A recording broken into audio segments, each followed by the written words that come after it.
Pour démarrer sur le Green IT, ce que j'ai voulu faire, c'est reprendre un petit peu des chiffres. Alors ces chiffres, je ne les ai pas pris n'importe où, je me suis appuyé sur 4 sources que j'ai essayé de mettre un peu en confrontation. Greenpeace, qui vient de sortir en plus un rapport sur cloud computing, et notamment qui sont nommés la gabegie financière et énergétique. Donc ça plante un petit peu le décor. Mais aussi Harvard et Cambridge qui commencent à lancer pas mal d'études aujourd'hui autour de la Green IT, Green Economy, etc. avec pas mal de chiffres et d'analyses assez poussées. Donc ça permet de mettre en relation un petit peu différentes sources et d'en voir quelle a été la véracité. En synthèse, aujourd'hui, un Français lambda, en 2011, achète pour 24 kg par an de produits électriques ou électroniques. Sur les 24 kg par an, il en jette 16 kg. Donc ça pose une vraie problématique. Un, on est dans une société de consommation et je pense que c'est plus rien à redire. Deux, c'est que, et ça c'est le précepte de tous les marchés, c'est il faut qu'on consomme et qu'on consomme toujours plus. Et ça c'est un peu le business model de toutes nos sociétés. Dès 2003, 2004, 2005, on a commencé à avoir des lois apparaître, notamment sur tout ce qui était recyclage, pour obliger les industriels à reprendre les produits et lorsque un produit neuf était vendu. On a vu l'écotaxe aussi apparaître, ce qui a permis aujourd'hui d'arriver à 6,5 kg par an et par habitant de déchets récupérés et recyclés. Et il y a des nouveaux objectifs qui ont été fixés pour 2014 pour arriver à 10 kg.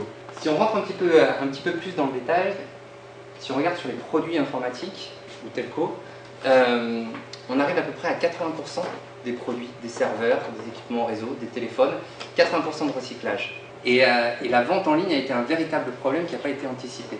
En d'autres mots, aujourd'hui on achète son téléviseur, on achète ses équipements sur internet, c'est livré chez vous, c'est un transporteur qui jamais ne récupère des produits usagés ou anciens. Les uns s'arrêtent à leur salle et les autres s'arrêtent à la porte de la salle, et personne n'est responsable de rien. Aujourd'hui, de toute façon, pour faire des data centers green, pour concevoir des applications green, il faudra mettre dans la même salle ces gens-là, il faudra qu'ils partagent leurs contraintes et on commence à y venir. Mais en effet, les informaticiens aujourd'hui ne payent pas souvent la facture d'énergie, alors que le data center... Mais ils ne sont même pas sensibilisés à la consommation d'énergie. L'utilisateur ne sait même pas ce qu'il consomme. Et là, quand on fait une étude un peu des besoins justement pour la création d'un nouveau bâtiment, ils en sont encore à vouloir du courant ondulé, à ne pas comprendre qu'il faut éteindre le PC. Dernier chiffre, puisque c'est ceux qui justifient les slides à venir. Aujourd'hui, il y a pas mal d'études qui ont été faites dans un data center et qui ont amené le concept de serveur dormant. C'est-à-dire qu'on s'est rendu compte, en fonction des clients et de l'utilisation qui était faite des serveurs qui sont dans un data center, que globalement, moins de 6% de la capacité serveur était utilisée sur une base annualisée.